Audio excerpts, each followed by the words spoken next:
Ah, there you are. Come and sit by the fire. It burns quietly in a forest that welcomes all who arrive tired or curious. Let your shoulders soften, let your breathing slow without needing to be guided. You don't need to follow this story closely. This forest does not ask for attention. It listens even when you drift elsewhere. Tonight I want to tell you about a forgotten path, a doorway hidden beneath roots and time, and a small life that waited between worlds. This is a story about listening, about gentle courage, and about how some doors do not lead away from home, but quietly back to it. I have lived in Whisper Grove long enough to know when the forest is resting properly. There is a certain way the air settles when everything is as it should be. The leaves grow quiet without falling silent. The ground seems to soften beneath each step, as if it remembers every foot that has ever passed over it and has learned not to resist. That night the forest was calm, but it was not complete. I noticed it while sitting beside my fire, watching the embers glow low and steady. The flames moved gently, yet their light did not stretch as far as it usually did. The shadows at the edge of the clearing felt attentive, as if they were waiting for something I had not yet noticed. I remember resting my hands on my knees and listening. At first, there was nothing unusual. The distant call of an owl, the soft crack of settling wood, the slow, familiar breath of the trees swaying high above me. Then I heard it, a sound so small that I almost dismissed it as imagination. It was not a cry, not a call, not even a voice.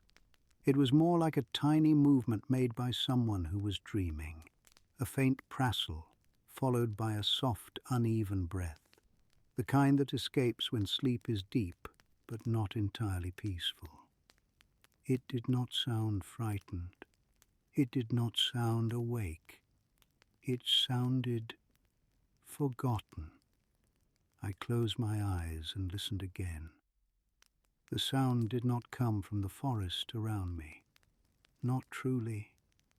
It felt closer than distance, yet farther than direction, as though it was reaching me from somewhere that did not fully belong to this place anymore. That was when I knew. Some doors do not knock, they wait. I stood slowly, pulling my cloak tighter around my shoulders, and reached for my staff. I did not hurry. Nothing in Whisper Grove responds well to haste, especially not old things. I took the long path first, the one that curves away from my home and leads through the elder trees. I always do when something feels unsettled. It gives the forest time to speak again, if it wishes. As I walked, fireflies began to appear. At first, only a few, blinking softly near the ground. Then more, drifting between roots and ferns, gathering not in excitement, but in quiet attention. They did not lead me forward so much as accompany me, as though we were all listening for the same thing. The path beneath my feet began to change. Moss thinned. Stones pressed upward through the soil, worn smooth by time rather than travel. I had not walked this way in many seasons, yet my feet remembered it better than my thoughts did. I stopped when I felt it. The air here was warmer, not with heat, but with memory. I looked up, and there it was, the portal. It stood where it always had, though it had grown quieter since the last time I saw it. A stone arch, old beyond knowing, its surface softened by moss and roots that had long ago claimed it as part of the forest. No symbols glowed upon it, no light spilled outward. And yet, something moved within it.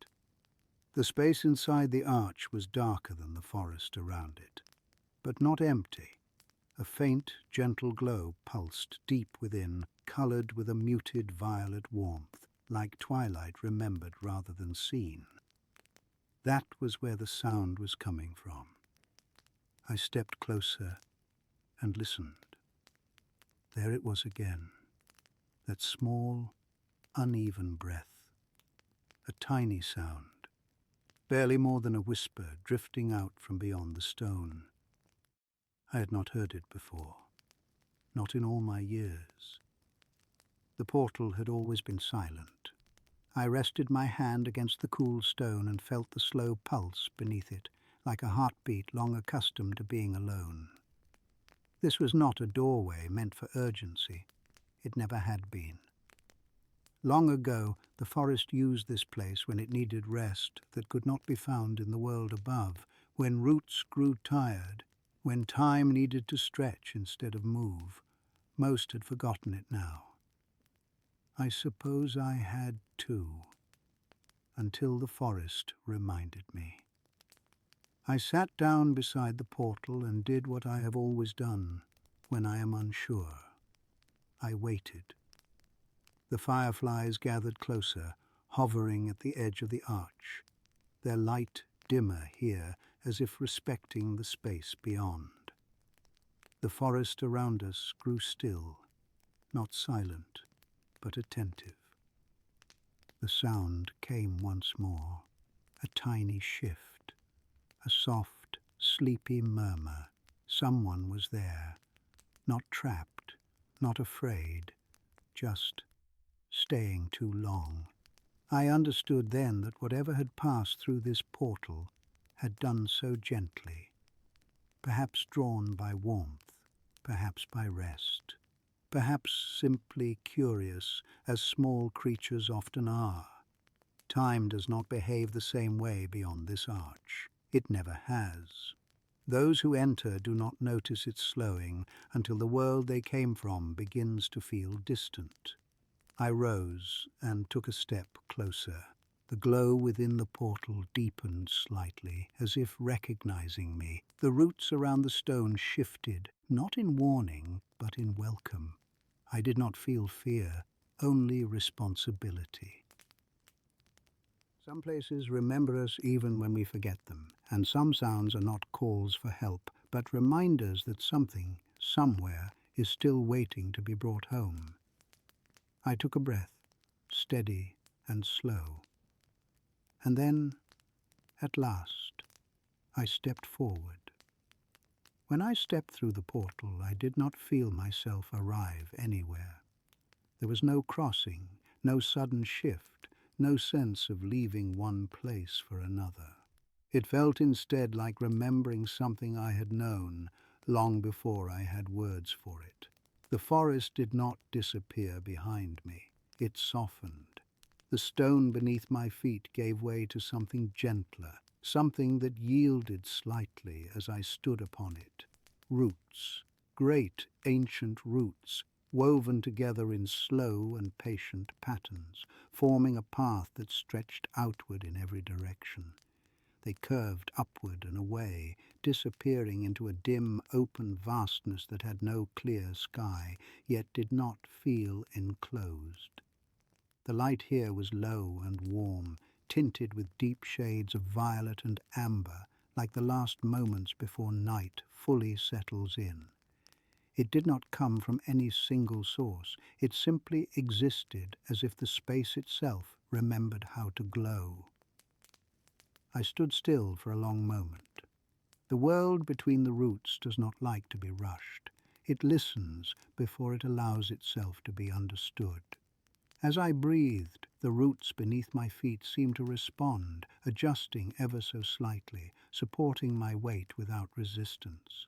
They were not alive in the way trees are alive, nor still in the way stone is still. They were remembering. As I walked, memories drifted past me.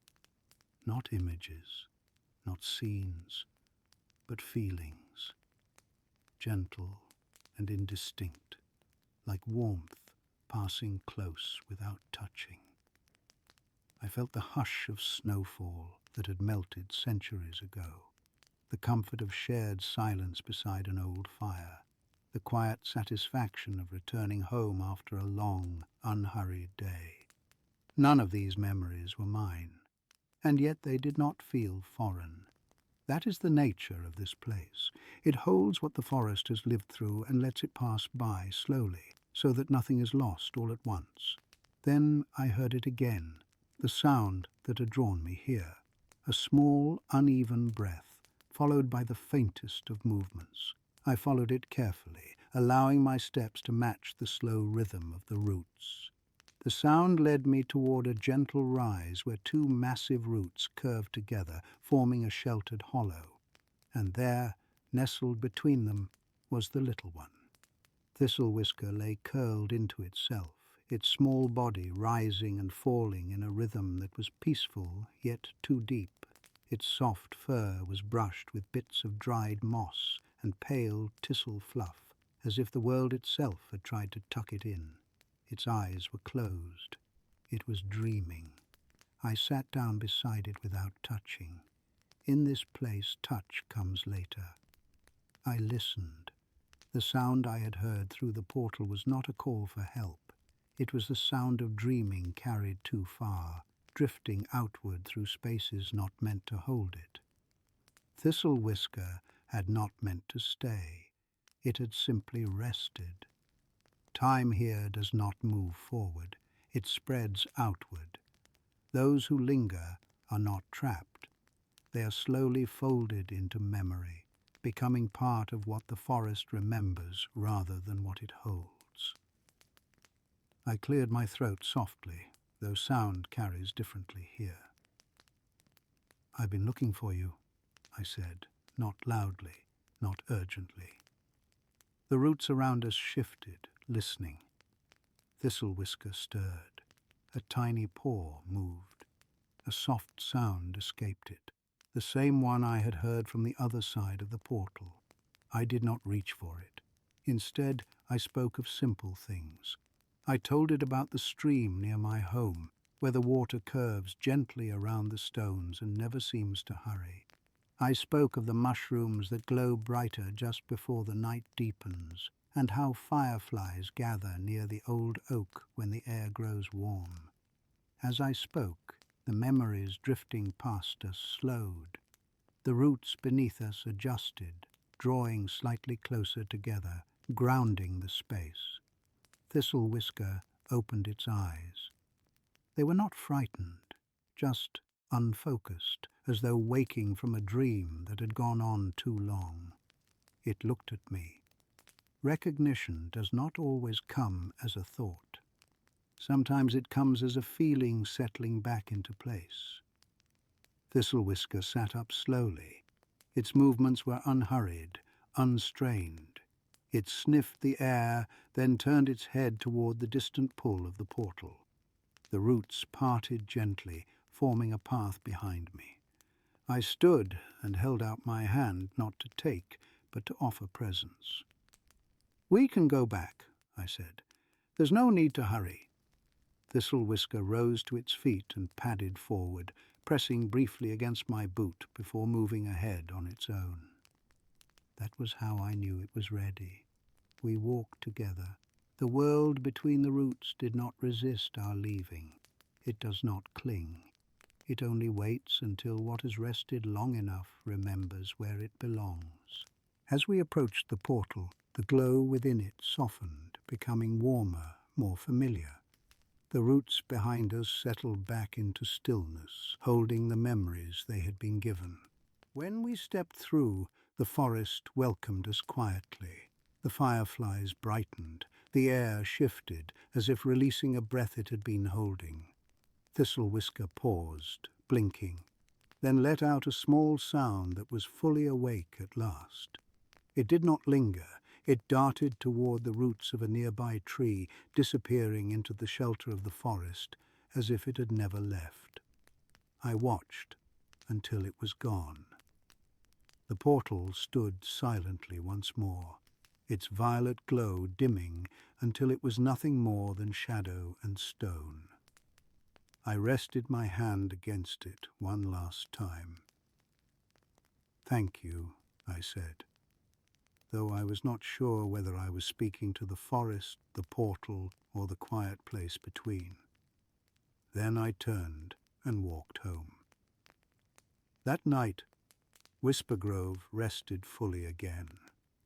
The fire burned low and steady. The shadows returned to their gentle dance, and the forest breathed, slow, deep, and complete. Some things are not lost because they are taken. They are lost because they are allowed to rest too long. And sometimes all that is needed is a gentle voice, a patient step, and the willingness to remember the way back. And so the forest grew quiet again. The path settled. The fireflies resumed their wandering, as if nothing unusual had ever happened at all. That is the way of Whisper Grove. It does not celebrate loudly. It simply continues, holding space for those who need it. The portal rests now, tucked beneath moss and memory, not gone, just sleeping, until it is needed once more. If you find your thoughts growing heavy, let them rest here for a while. The forest does not mind. Stay by the fire as long as you wish, or drift into sleep knowing that somewhere between roots and starlight there is always a path home, and someone who remembers the way. Good night, my friend.